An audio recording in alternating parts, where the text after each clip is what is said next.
Hi there, in the name of Christ. How are you doing? Ke karabo. Your girl Cranky. It's not really your girl Cranky, it's just Cranky. I should just say it's Cranky. Cause I ain't nobody's girl. Like, yeah. Anyway,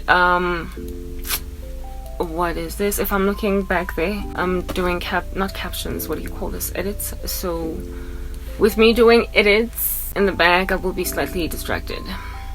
That's gonna be a thing. Really? That's what we're doing? Oh goodness, well, it's warm. What's up? It is the 17th of December 2023 and I am here. What's up? Okay, whoa, it's hot. Yes, she said I just switched off the fan. Yo, I really I'm gonna get into my hair today because I really want to moisturize it, but I'm very frustrated with what's happening up tops. I need to come up with a hair ignoring strategy. I don't know, like I really do cornrows angazi. I need a way to just leave my hair alone and not be concerned about moisture. I need to be able to moisturize my hair every week and wash it in like a particular state. I need a low manipulation, low effort, little effort hair routine because I just cannot be focusing on this thing on the top of my head. Anyway, so I have a product over here that I mixed up myself. It stays in the deep freezer, then goes back in after I use it. I'm gonna be mixing it up and moisturizing with that. I also brought like some plates and whatnot to mix in. So it is what it is, some bowls. I don't know what to do with my hair. I just know that I can't continue like this. I cannot like go 2 whole weeks without moisturizing the tuft on top. Anywho, what's up? Let me just put some caveats out there. We're not going to be talking about hair, just other things. It is precisely because of all this other stuff that's going on in my life that I can't be focusing on hair. Like, no. Like, it's not gonna happen. I just keep oh, there's like some moisture in my hands. I just keep dreaming about so much, and I have this like violently nefarious cousin. She's extremely evil and she keeps on going back to the drawing board on me, and it's precisely because of stuff like that I really cannot be paying attention to hair, if you know what I mean. So we need to figure out a way around my hair, my godsend hair. Until further notice, we need to figure a way around it so that we can focus on dealing with the wickedness of the earth without worrying about the hair. Let's just put that out there. My hair has grown wonderfully left alone, and when I do hairstyles like this, I basically declare war on my left alone state. I do, and we don't want to do that. I did bring paper towels because every time I'm doing hair I need to just always wipe my hands. I just want to bring the camera a little bit up-ish so as to put my hair in a line of sight too, because we out here wonderfully improving everything. That's what's good. Alrighty, cool guys. You know what, caveats. What caveats do I have? I have a speech lag. No, I don't. Well, not right now, but I might get one. I don't know. I also have got like that just came out on its own. What's up? Hello. Yes. I have got captions that are not always accurate, and they're also irreverent. Every so often they use a small G for God, and that's not okay, but I don't have time to edit them, neither do I desire to take them out because I like them there. They're cute, so just look out for that. Thankfully, if you can hear, just listen to me and not look at the captions, but they're hard not to look at. Anyway, what else was I gonna say? I speak from my own experience there. I've got, what else?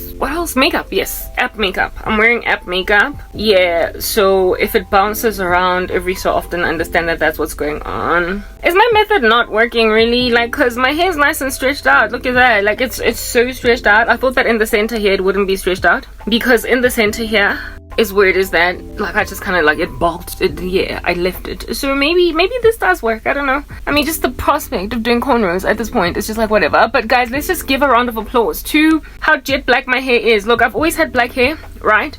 No, not actually, but like not this black. And the reason why my hair is this black is because of my interventions. The reason why my hair is never mind this black, also just really healthy, thick, and just doing a thing on its own over here that is lovely.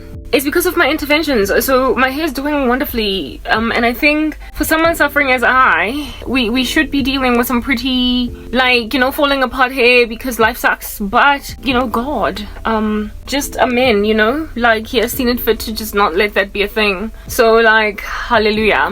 However, yeah, we are Joe. Like the thing is, I don't even know why I keep saying Joe, because I ain't got no friends. That's what's good. I really desperately want to hook up cornrows, and I can do cornrows, but I am very amateur at them. I'm as amateurish as I am because I taught myself how to do cornrows in the season of sorrow just to try and deal with my hair. And I find that like there's so much snagging with my little fingers, big fingers, medium-sized fingers, just the fingers. Yeah, there's so much snagging that happens that I'm concerned that if I keep doing cornrows as a protective style, I'm just gonna lose more hair just putting the cornrows up than not. And that's why I graduated away from them. I moved away from them because I was concerned for the fact that they, you know, mess with my comfort levels concerning hair retention, growth retention, length retention. But we don't know. Look, the hair is growing beautifully, like glug, like drinking water. It's like a petrol advert in this country. You would understand if you're South African. If not, like, do you? Being in a faraway place. Okay, cool. Like, look, so I don't really know what to do over here. Am I detangled at the back? The hair at the back is especially taxing for me. I don't know, flat twists are better, but I'm not good at them either. And they fall away like the great apostasy, as in like they unravel. So I don't know what to do. Should I just moisturize my hair and put it right back where it was? Like, how's that? Because right now, all I need to do is just, like, you know, partition my hair like this. So far, so good. No hair lost, nothing. Just partition it, you know? Yeah, and then, like, add moisture. Like, add moisture, and then add moisture, and then add moisture, add moisture, add moisture, add moisture, and then just put it right back in the same style for, like, 2 weeks. Do you think it could work? Hey. But then washing it. How's that gonna work? How's washing it gonna work, y'all? How's washing it gonna operate? How are we gonna deal with the wash? I want my hair to be so big that it can all just go in one lipondo, and then that's all I'll do for like months. Hey guys, and I just want to leave my hair alone. I really do. Anyway, look, I have such an evil, nefarious beast all up in my grill, and yo, like I don't even know what to do. Like, I keep dreaming about this chick. I don't even want to talk about her. This like one cousin of mine, I've already communicated a lot about her. She's facing sudden death, but at the same time I'm like, who isn't? Because it's the tribulation. And if people are all up in walking around in repeat offenses where I am concerned, I said to myself that I'm not going to talk about them again. So we're not going to talk about my cousin. I actually had a different plan. Well, I don't actually plan what I'm going to talk about unless I plan. Unless something comes to me like in the middle of the night or in the middle of the day, whatever. Yeah, then I'll be like, okay, I'll rap on about that. And but then, you know, like I'll go to bed, goodness gracious, and then the next, like, boom, I'm like, whoa, how many spells are you gonna keep casting? Like, come on, man, like, come on, like, ridiculous. Is that you? Is that what we're doing? Like, tlogelang ditlhare, tlogelang go loya. Like, stop with the witchcraft, guys. Like, what more must a person do? What more must a person say? Can you be so jealous? Can you be so defeatist? And never mind defeatist, but can you be so like soul destructive? How in the world and the heaven are you just taking in your stride going to hell? How are you just taking that? Nah, somebody just tell me, like, how many times must a Christian survive you before you believe that there is a God? How many death spells are you gonna cast? How many settle, do what I want you to do spells that a person just resists for like a whole decade? How many of them do you have to observe, witness, until finally you are like, ay, lana ngizolimala? Like, at what point will this cousin of mine get to a point where she's like, I'm gonna get hurt? Like, I'm thoroughly going to get judged by like a holy God? Because Karabo claims that he exists, and well, there's some semblance of evidence that he might. Like, what needs to happen? Yes, guys, I don't know. I don't know what to do with my hair. Should we just I don't want to twist it. Your hair, twist, yes, like it. You will spend 10 years on your head, Gazona, and then they will make you look like a drunk like ragamuffin. They will make you look like a drunk Rastafarian. They will make you look like a drunk.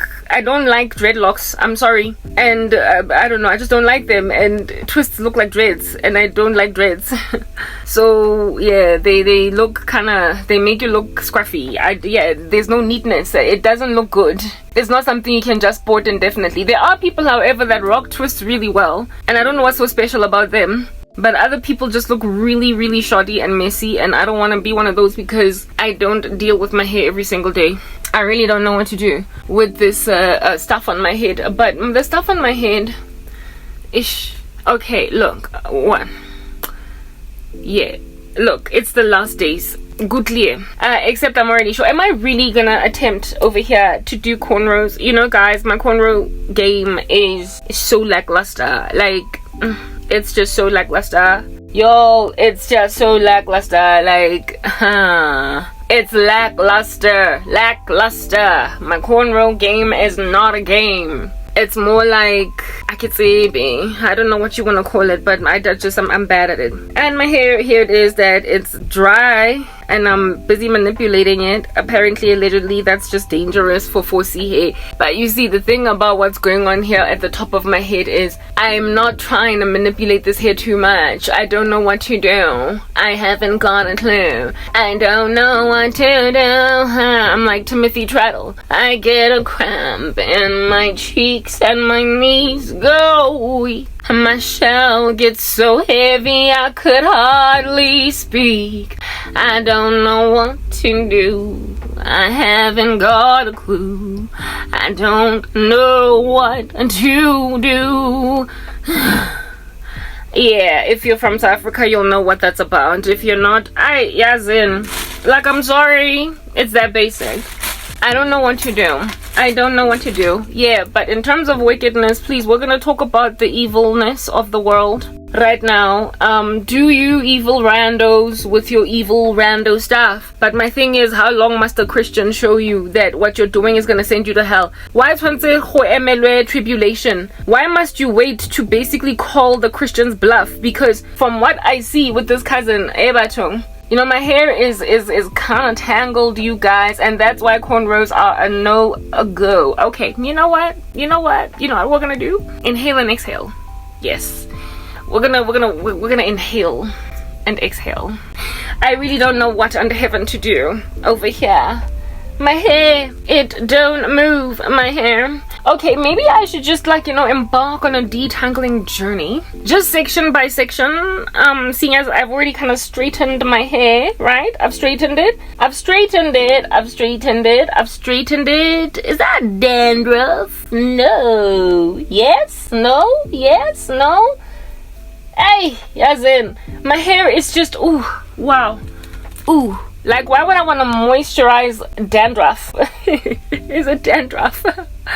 My hair's matted, guys. I don't know what to do. Like, I don't detangle, and I don't know what to do. I haven't got a clue. I'm like Timothy Treadle. Ish, guys, like, whoa.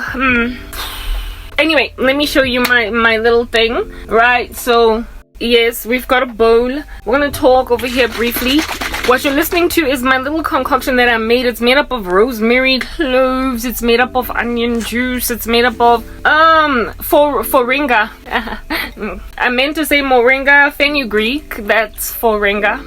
It's made up of there's turmeric and there's like some stuff. I don't know what's in it, like proper. It's been around for a minute and it's been working for me. It's what's made my hair like this. I did that concoction, and because I don't have preservatives and I don't have time or energy to just keep making it every single week, plus sometimes I don't even have the ingredients, I kept it in a deep freezer, guys, and it's literally still been operational and it has not gone off or whatever for a whole, like, it's been a couple of months. Yeah, with no preservative. Like, it's still working. There's cocoa in there. What's happening? There's cocoa, there's what else? I think there's like some peppers, I don't know, like just stuff. Alright, one day I might tell you what's in the oregano. I think there might be hibiscus, angazi. It's literally just a concoction of stuff, and I put it on my hair every 2 weeks. On the week when it is that I don't put the stuff on, I put on rather baby zang this thing. Is my hair dry? What's going on over there? It's because I haven't moisturized my scalp. Like it's a long. Yeah, okay, look. I put all that stuff in and then my hair's like, oh yeah, stuff is in. And yeah. Well, these are the results. I don't know if you think these are results, but my hair is super black. Super duper black, and it's thicker than it was before, and it's very unmanageable as a result. But you know, at least it's growing. Even though we can't manage it. It's thick in a way that I can't deal. It's growing in a way that I can't handle it. So I think that means it's successfully doing what I wanted to do. But matting and tangling is a problem for me, and I don't know what to do. Don't know what to do. Don't know what to do. I've always not known how to deal with my hair. Like, it's literally always been a thing. Ish. My poverty is not nice, you guys. But you know what? Sister gotta learn her own way around life. So this is just regular moisture. I should have actually grabbed a lot more of this stuff. A lot more. Ooh, whoa. Anyway, yeah, guys, you know what? Let's just talk about all of this evil all over the everywhere. And I'm just like, you know what? Whatever. Like, do you, ne? Evil all over the everywhere. I wash my hair, I don't know when, like once a month, once every 2. I don't care. I just don't want to be all up in this thing, guys. I don't. Oh, I should have grabbed more spray. Because I have another bottle. I should have gotten the full bottle. There we go. We made the hair wet. Yes. Amen. Ish. Yeah, look. Evil. Whatever. Alright, look. So the Bible says, the scriptures, it is written there in like the very end of the end of the end of the end, like that tribulation time. Oh, that felt so nice, putting that spray in there. I think maybe my hair woes are eradicated, you guys. Like, I feel as if though there's like a detangling effect happening just by putting that spray on. It was like, oh, I don't know, you know? Ish. Now I have to go to the bathroom to fetch the other spray, and I'm just not in the mood. We are not in the mood. But I have to go because I just discovered that just by putting some spray in there, my hair went like, ooh, that was nice. I drank some water. And it was like, ooh, you know? So since my hair was like, ooh, I feel as if though what's important is to fetch the spray. Fetch it like Spotty fetching a frisbee. That was supposed to be funny, like Spotty fetching a frisbee, and then you being like, nice little doggy Spotty. This is my little concoction in here, and this here is the actual spray that I bought from the store that has this thing. So I'm gonna go get the second bottle. Pause. Hey, what's up? Spotty has fetched a frisbee. Since everybody think I'm a dog, this is the one that has nothing in it, and this has a lot. Yeah, same stuff. So let's just finish this and then we'll move on to that. Y'all, okay. You know what, ne? We can look at that, like shrinkage, like psh. Anyway, whatever. This whole evil, random rubbish going on all over the show with witchcraft. All of y'all keep on experimenting. You keep on testing and testing and testing, experimenting, and utilizing the fact that your victims, you're not seeing them breaking through or whatever, or basically surviving or escaping what it is that you do to them, and then you imagine that their lack of survival or escape is your safety. Maybe it is the sorrow of your victims, indeed, because then they don't breathe, you know, even though they would love to breathe again. Breathe again. Your victims would adore to breathe, and you don't want them to breathe very well. You can roam around, walk around with the fact that your victims are not breathing on the earth. Like, you've got that temporary success. Like, here, the stuff is so nicely detangling. It's amazing. It's just amazing. It's so amazing. It's amazing, guys. It's amazing. Braid Sheen spray. Go get it by Olive Miracle. It's got like beautiful ingredients. I've explained before what's in there, so please don't ask me to do it, because then like I'm just not gonna do it. Like I'm not. Anyway, yeah, because we're busy talking about menacing pests over here. Listen up. Just because the people, look, the detangling is even happening at the roots. What a nice surprise. Pleasant. It is a pleasant surprise. Anyway, whatever. Look, y'all, I feel as if though, let me just mix my little concoction so you can understand. Yeah, my little Moringa mixed with concoctionized vibes. It's all brown and stuff. And I mix it with my moisturizer that is an all-in-one. Remember, guys, the other day I made a moisturizer, a body moisturizer. Smells lovely. A body moisturizer that is also a hair moisturizer that has a whole bunch of stuff in it. Yeah, well, this is it. Yeah, type thing. So I'm just gonna go and grab my teaspoon, because you know we have teaspoons in this world. We've got teaspoons. And we just grab the teaspoon and we eat, except not. Wow, okay, so no, that was not funny. Because then there might be people out here trying to eat. Why do I always have shortages? What is wrong with me? What have I ever done? Like, Papa, I went and I grabbed something. Ish. Okay, I have the same moisturizer back there. I have it. I'm just gonna go again, make like Spotty and Fetch. Okay. Yeah, but you see, ish, guys, there's just so much stuff on this bed now. Let me go fetch. Look at me having fetched. That's my body moisturizer. Yeah, my hand moisturizer. Sorry, that's why you're nice. I feel like I've got a whole tub in the bathroom. You guys will remember that I mixed up like so much product when I was out here chatting with you guys the other day. So here's my little mixture with Spotty having been fetched. With the frisbee having been fetched, let's just add a little bit more, because I feel like I might need like a lot more for my hair. It's quite a lot. There's quite a lot. Alright, let's hope that's enough. Like, yo, goodness. Oh, wow. Oh. Alrighty, cool beans and bananas. Yeah, look, guys, mamelang, ne witches. Like, I'm sorry. My cousin is like going back to the drawing board because she doesn't want to be humiliated. And my thing is, okay, whatever, do you? You're just acting like a typical sinner that is literally trying to get away with the murder that they committed. But that's just the thing. You're a typical, that's the operative word, sinner.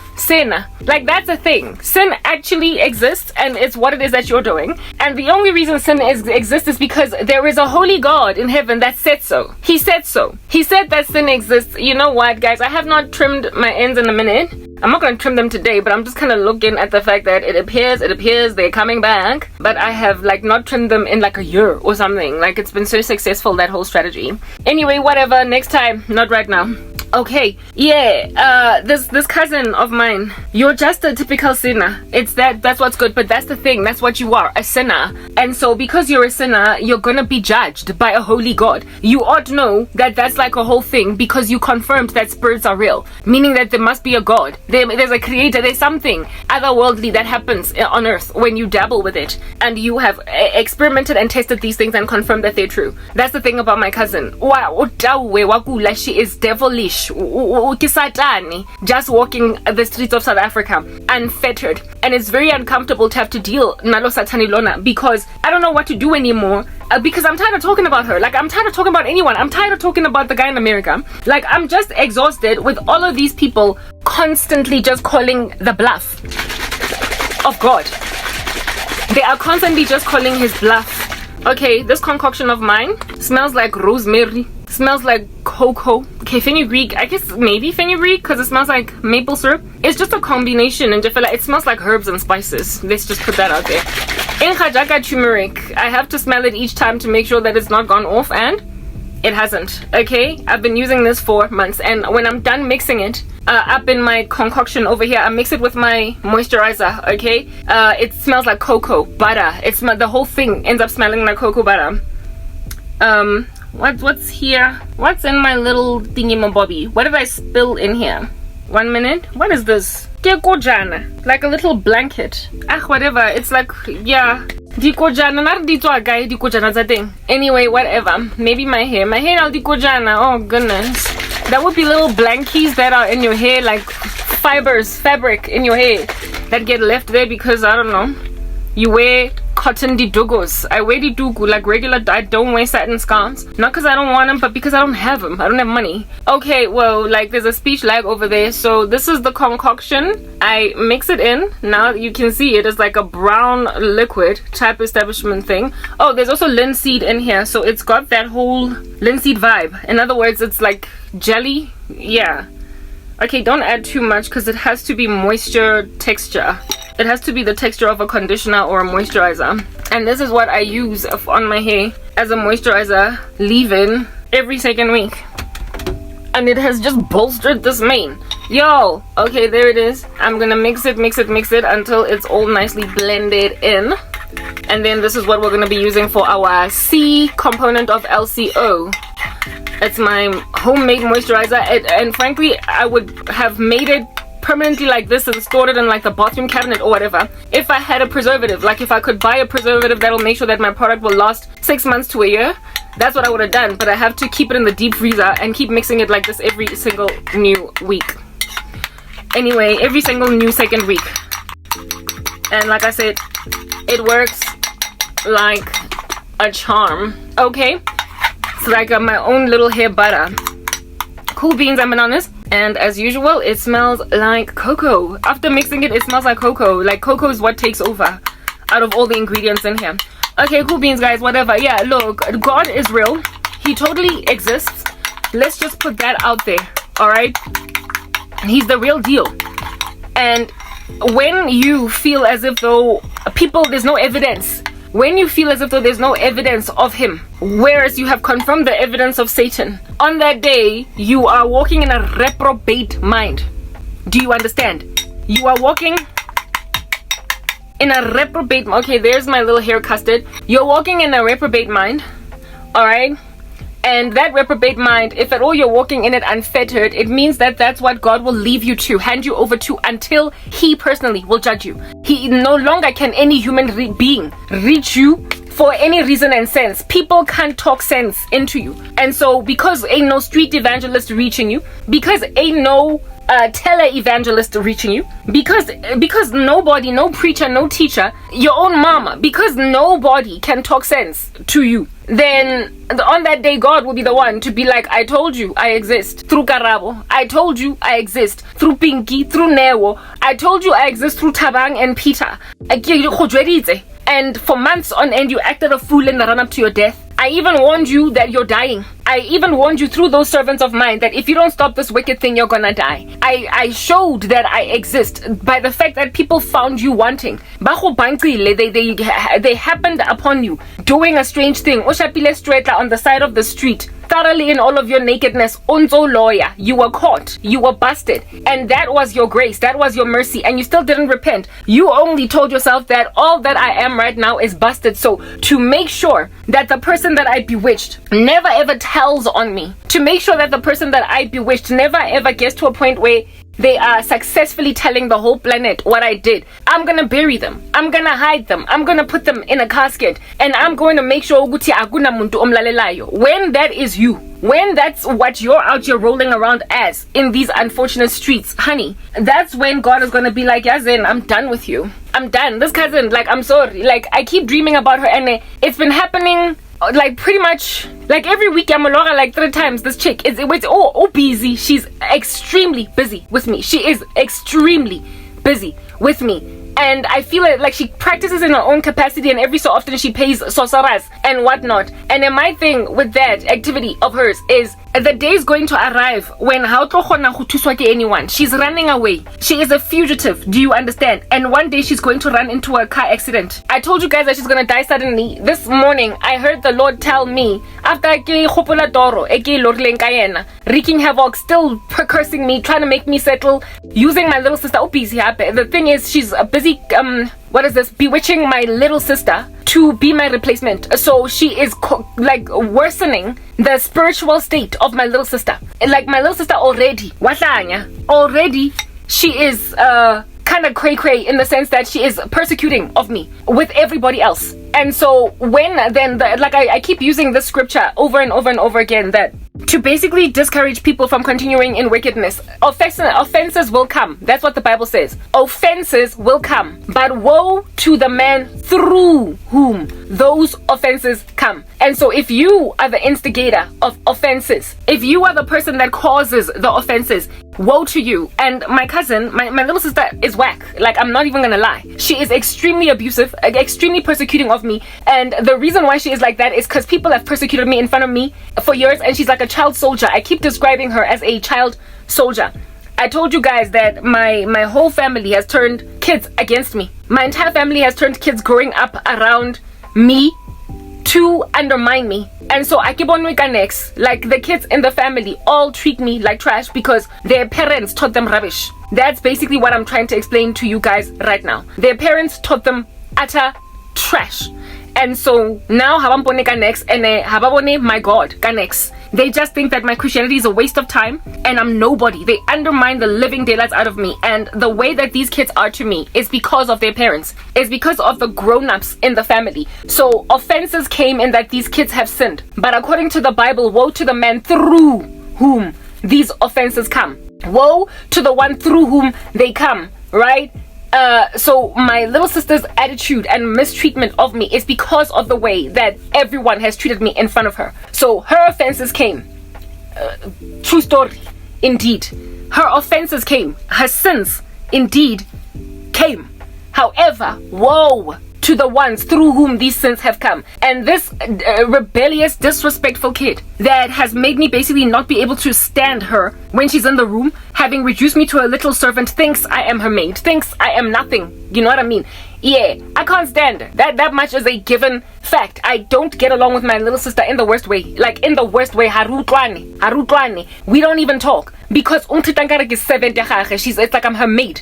Yeah, that's how things work up in this monster. However, I don't lose sight of understanding of how it is that she even graduated to that point. I don't lose sight of gauging why ale so. Why and it is because of the way that the grown-ups in the family have mistreated me for years. And it's one thing to influence a child, to mistreat a person or to disrespect an adult, do you understand? By just influence in your own personal capacity, where it is that you mistreat Karabo in front of some kids, and then these kids undermine Karabo. They treat Karabo like trash. It's one thing to go out like that, and then it's another to use witchcraft to now manipulate the mind of that child, to mistreat or to disrespect a parent, to manipulate that child to disrespect an elder, that kid to disrespect a teacher, to basically make a kid wayward, to make that child just the bane of God's existence, like something that is intolerable in the sight of God. That's another thing altogether. That is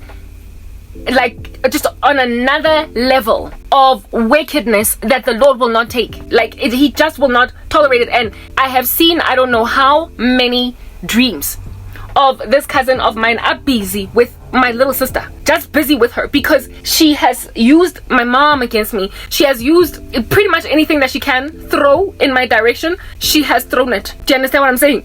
And it appears nothing is working. So now obatla go nketsa mona ka my little sister on some sheba ntho e ngwana ko heno a etsang. Look at everything that your little sister is doing and watch her thrive and grow and progress past you until Karabo, you will do exactly what I want you to do. If anything, basically what they're trying to do is pressurize me into settling. And I almost said fornicating, because that's exactly what they want me to do. They want to pressurize me into fornicating. They want to pressurize me into taking anything that comes my way by causing me to look at my little sister as yo moto enelengwana. I'm a whole 16 to 17 years older than her, and she was a kid just yesterday in school uniform. Now she has a job, and she's going to Utlong Feta, and I'm just going to look dumb. I'm going to look dumb and I'm just going to look stupid sitting here waiting for just this God, this Jesus, this whatever.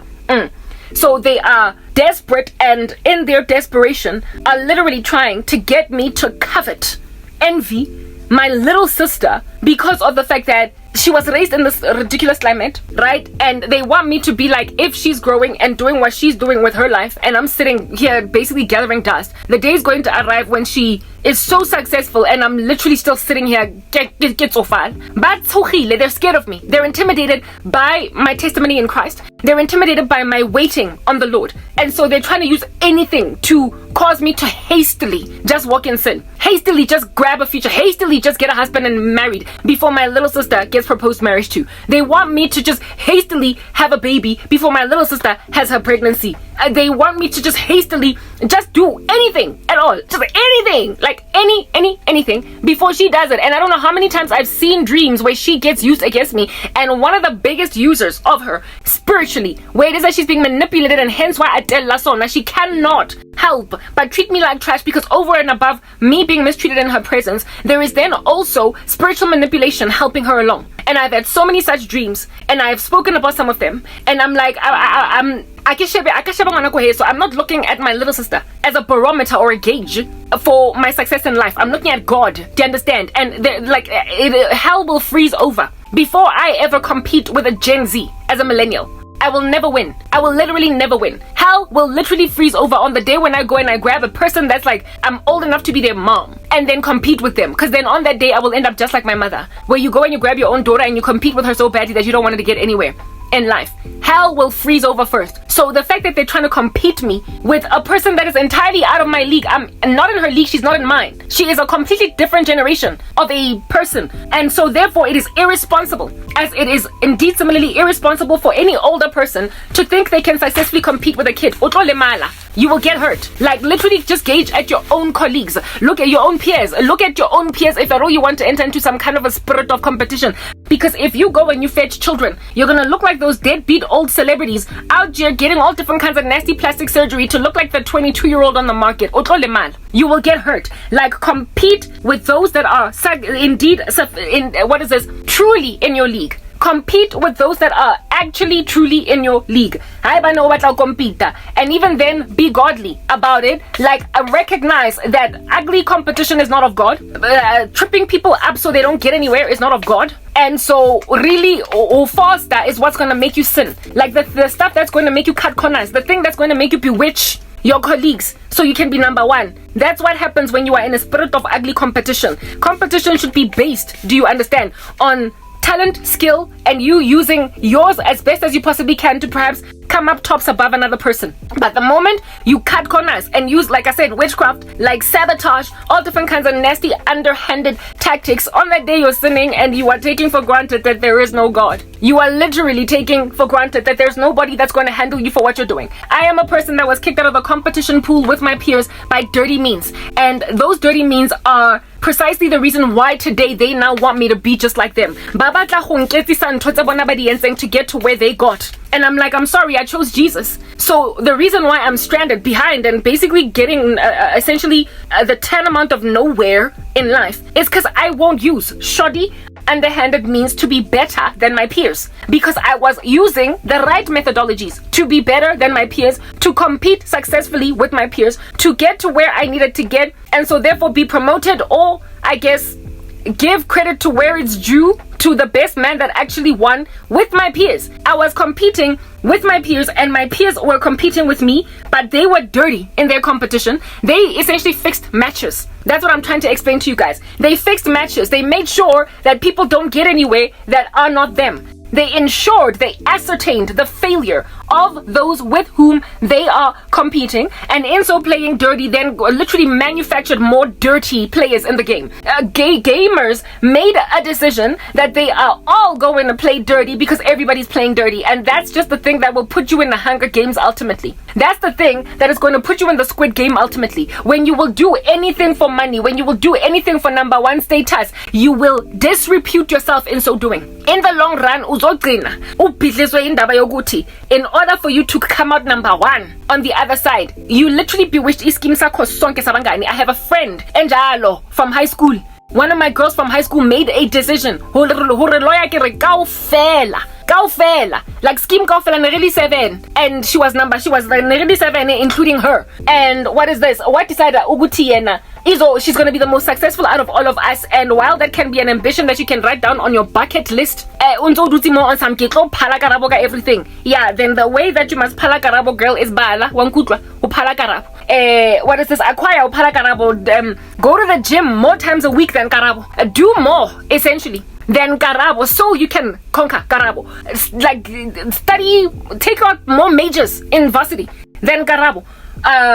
Work hard like a dog, burn the midnight oil for 10 extra hours than karabo, so that you can achieve the success of being better than karabo. One day in the future, gloat to karabo on some karabo. I'm better than you. Look, I've been promoted to the leader of my particular team in just a year. When it took you 3 years, so ki padile. Yeah, by all means on that day, literally I will give you your plaque and you will put it on a wall and I will congratulate you, give credit where it's due. I'll sit down, I'll take the silver medal any day when you were an honest competitor. I was sleeping, do you understand? When you were busy running, when you were busy jogging, you were burning the midnight oil, while I was busy snoozing, snooze button, or delay, procrastinator. If that is what under heaven that happened, then by all means, when you finally won, when you have finally conquered and prospered, and when you have finally come out on the other side, the creme de la creme, when on the other side, solely the thing ain't making sense, do you understand? Yeah, hey, Karabo will be like, hey son, if only I studied harder, if only I had run faster, if only I had trained more, if only I had stayed in the office longer hours, I might just have beaten this girl or even been on the same level as her, but now she's number one. I will take bronze any day. I will take silver any day, do you understand? Maybe even nothing at all, because there's number 2 and 3 elsewhere, not me. I will take second place any day, insofar as the spirit of competition was fair. And that's what I was basically operating in. I was set up for failure by, I guess, the irresponsibility of my own mom. And that's what caused me to have to, drop out of university. And however, because I was made to be Komurahu, I was saddened by that. But then I took myself back to school. I studied and I worked at the same time while they all got to basically finish their degrees full time with no distractions of work, with parents paying their fees. And I did both things at the same time, while all of them did not have any such challenges, and I still slayed them. Kinale those challenges. And this chick made a decision in my number 1 spot. So since she removed me from my number 1 spot, with me having been set up for failure by circumstances in my life, yeah, she was like, I'm sorry, as in nobody is going to be above me. And so she bewitched Skim Kaufela, Sakos Kolong. When you are that thing, when you're that thing, consequences. When now you are being ransacked by Ndabayoguti, you are this brazen beast who has climbed up the corporate ladder. Do you understand? You have used the bones of other people as a step ladder, up the corporate ladder. And so essentially your prosperity, your success is a farce. It's a ruse. It's not the real deal. Abantu have been set up for failure by you. And so when everybody's out just celebrating your number 1 status, you know deep down in your core and in your members, I know this is not the real deal. I fixed the match. Can you ever have any sense of achievement on that day? Of course not. So what are you going to do? People that you did knock out of the competition, that refused to play dirty and are still on the state and the biggest fear that wicked, crooked people have are honest people, the righteous. I was watching some time ago. I used to watch Gotham, you know, that DC show on Netflix, And what is this? One of the head honcho crime bosses in Gotham, the lead one, Falcone, thank you, Don Falcone, said this. And my heart kind of sank when he said it, and I was all saddened, but nonetheless I kept watching because it was the story of my life. Okay, given that I watched it while in the sorrow that I am in right now. Don Falcone said that an honest man is not good for business in a crime state like Gotham.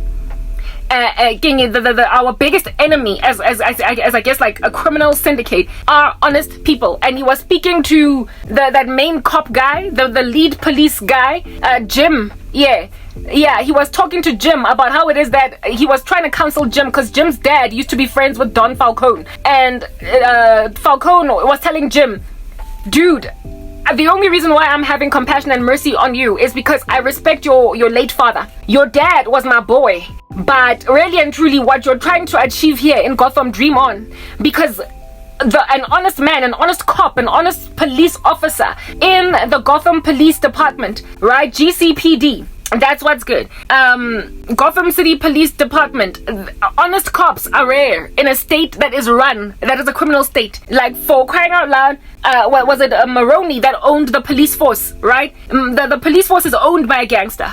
So you don't stand a chance against even your own colleagues at the GCPD who are working for me. They are working for Maroney, who works for me. And so you're basically kind of wasting time right now as an honest man trying to effect justice in a corrupt city that is a crime state, that is run by the police. So literally go and find another job, find another career. Like, I would encourage you to look for another career, because in Gotham, if you want to be honest, you cannot be a police officer. Like, you cannot be an honest police officer in a crime state, because it's not going to do anything for you. Honest men and women are bad for the business of criminals. And so what do criminals do when they're dealing with honest men and women? They want to kill them. They want to neutralize them. They want to get rid of them. And so you're always going to be in danger in the climate of dishonest freaks, even if they have succeeded to knock you out of the workforce, even if they have succeeded to remove you from public society, and you are now literally begging for bread on the side of the street. Even if that's what you're doing, they won't let it go, because of the fact that they understand that you don't have to be begging for bread, insofar as you will agree to be crooked. And so it is the honesty of the hobo that is a threat, because to them they inherently understand that the day might arrive when this honest hobo finally gets a breakthrough. This honest hobo, when then they get a breakthrough, it's the end of my life. So now what they will do is try to force the hobo to be dishonest or die. And that's exactly what my cousin is trying to do. She is using my little sister, literally causing my little sister to continue to, look, she would have just continued to disrespect me without a charge, without being helped. She would have continued. Because this is a bad thing, I should probably not do it. My little sister did not need any help. That's what I'm trying to explain to you guys. To mistreat me from my cousin, because she already had just kind of worn that disposition. It was just the way that she it is the way that she is. But there is an exacerbatory sorcery operating at present coming from my cousin. Yes, like it, I'm ripping my hair at this point because like all of these knots, and I just feel as if though fine. I'll start from the bottom, really. This thing with hair, like I don't have time for this. I do not have time for this. Why must I detangle for so long one little section? So I'm going to literally rip the stuff out. If at all it messes with my length retention, it's just this one time. Going forward, I'll be a better girl, I promise. Anyway, whatever. Yeah, that's what's going on, Lana. So seeing as Ikaznyam is busy, like no man's business, literally trying to make my little sister worse than what she already is, all I can think about is what am I supposed to do with this woman? Because she's like Don Falcone trying to counsel Jimmy, or what was his name, the like lead cop guy there, to just give up on his career as a GCPD member, because Otlo Lemala trying to fight criminals in a crime state that are running even the police department. Like, you're just gonna get hurt when you get told in Defela to give up by evil people or join them. If you can't beat them, join them. That's when you must push harder, because the wicked, it is written in God's word that when they rule and reign, it's pretty much the typical example of Elisha, who was told that those who are with us are more numerous than those who are with them. You understand what I'm saying? Elisha was comforted, or the servant of Elisha was comforted by the understanding that even though the army of the other side might seem vast and impregnable and like a fortified fortress or whatever, and something that we cannot conquer, bottom line is open your eyes, because those who are with us are more numerous than those who are with them. The Bible makes it clear, overt, according to the scriptures, that when a wicked man rules, when a wicked man reigns in the city, everybody mourns. People cry. When wicked people run the show, there is actually sorrow in the land. There is actually sorrow. There is no way that a crime state, a syndicate, can be thriving in any city and every citizen be okay, every citizen be happy. No, the citizens of that city are groaning, they are moaning, but they're scared, they're cowering, they're scared to speak out. They would never ever stand up against Falcone. Do you understand what I'm saying? But even though they would in their own capacity never ever stand up against Falcone, bottom line is they don't like him running the show, because nobody is okay. Nobody can successfully do what they want to do when a wicked man is running the show, taxing people beyond what they can afford, and essentially recruiting your sons and your daughters into gangs that you don't want them to join. When wicked people rule, the nation mourns. When wicked people rule, the nation wails. There is no stability when the wicked are in power in any ecosystem. And so because of a lack of stability, the city, the country, the land at large will be in mourning. And because they will be in mourning, the observation of the mournful spirit of the country will cause criminals to try and destroy the righteous that are trying to foster peace, because they understand that the righteous have referent power. The righteous have got influential power. The righteous are like, how can I describe this? The righteous are like the queen that's been arrested or held hostage by peasants that are swinging on chandeliers in their castle. And so there is no order in the land. It's just anarchy. Everybody's looting. Everybody's doing what they have to do to get ahead. Everybody is merely just going through life. Do you understand what I'm saying? They're not really living. They're just merely surviving. And when, however, the righteous rule, people don't survive. They start to thrive. They don't merely survive. They start to thrive. And the wicked low-key know that that's a thing. During a time when I was prosperous, when I was successful, when I was allowed to do what I wanted to do, the family, the whole entire family, that is immediate and extended, was happy. Everybody was cool. People were breaking bread. We were seeing each other frequently.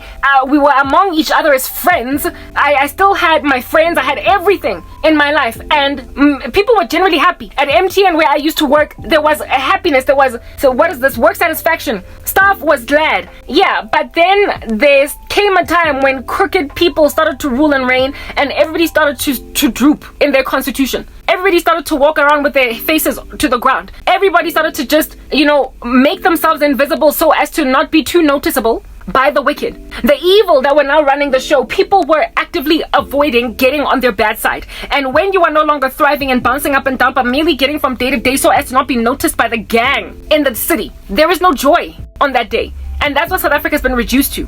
My family, it has been reduced to this empty, hollow thing that's doing we don't know, but it's not family. My whole family has been reduced to nothingness by the wicked that have taken it over. When I was successful, having worked like a dog to get to where I got, everybody was congratulating me and everybody was basically glad for my prosperity. And then one day my cousin rocked up and pulled the rug from under my feet, converted her mother into a, what do you call this thing? Into a bandit, converted her dad into a bandit, converted her sister into a bandit, converted the whole family into this clandestine secretive thing that is hiding Karabo. They're all hiding me. They all have done something to me, but because of the fact that they know I'm completely innocent, I am now the bane of their existence. They have hidden me, and so there's no more joy in the family, just a whole bunch of gaslighting and pretense. Just a whole bunch of gaslighting and pretense. So when people are that, when you are that evil man, when you are that evil woman that has made everybody walk around you as on tippy toes. I already told you guys that my cousin, the way she's so evil, her younger sister fears her. One more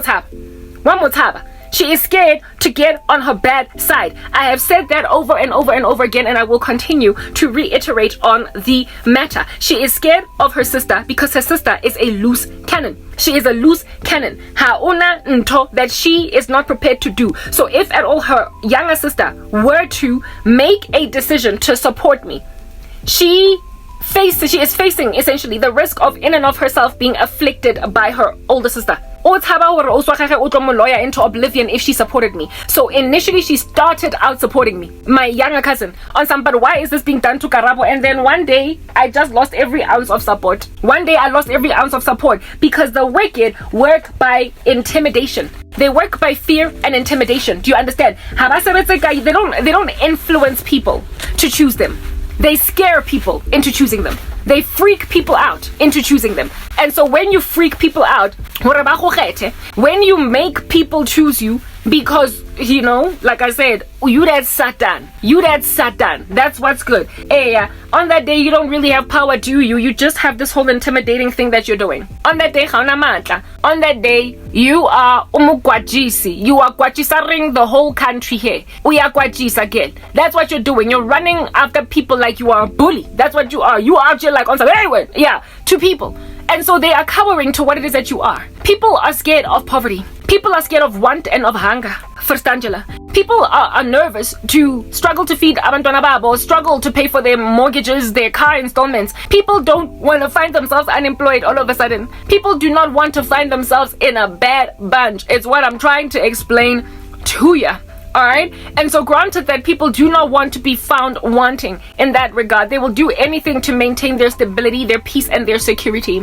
They will do anything to maintain it. And if there is somebody threatening that, if at all you decide to stand for someone that I don't like you standing for, they will abandon lo muntu loyo. They will ditch them like Waitsikingi, like falling into a pit, like quicksand. They will ditch them like quicksand. They will ditch them like quicksand. They will let a person drown that they feel sorry for, that they're uncomfortable that is happening to them. They will say in their minds, but Karabo should be working. Karabo should be okay. Why is this happening to Karabo? This is weird. Like, things should not be this extreme below. You cannot disenfranchise umuntu gangaga. Kanti, how much of her do you want to be gone? Can you not just let the poor chick at least minimum?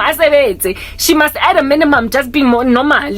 Somewhat semblance of a normal life. But to go and utterly shatter and disenfranchise a person to a point of oblivion, this is extreme, but I don't want to be there. I don't want to be there, and I'm not going to therefore make a comment. Like, upon people making an observation of the extreme evil, diabolicalism of my cousin, upon making that kind of observation, like, literally, a lot of them just were like, they hunkered down. Do you understand? They were like,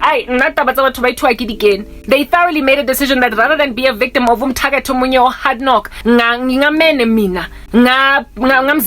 would much rather pretend that this did not happen. Like, literally going on right ahead to manufacture a whole chunky elephant in the room. And that's what my cousin did in the whole family. That's what she did to her own sister. She made people that I was very close with, that we all broke bread together, like, and like literally just accept and not even talk about me among each other. Like that awkwardness of Karabo not being at birthdays, at brides, at baby showers, at weddings. The awkwardness of Karabo not being there at like the family events has been just people are gliding over it. Elephant in the room. It's written in God's word that do not support a person that is a fugitive from justice, because they are going to be a fugitive for life. A person that's running away from a crime they've committed, ungabasizi. Do not help them, because then they will be a fugitive for life. In the same way that my relatives are now fugitives standing for my cousin. Is that basic? Like, her whole family have become bandits, fugitives, running away from the crimes that my cousin has committed. Yeah.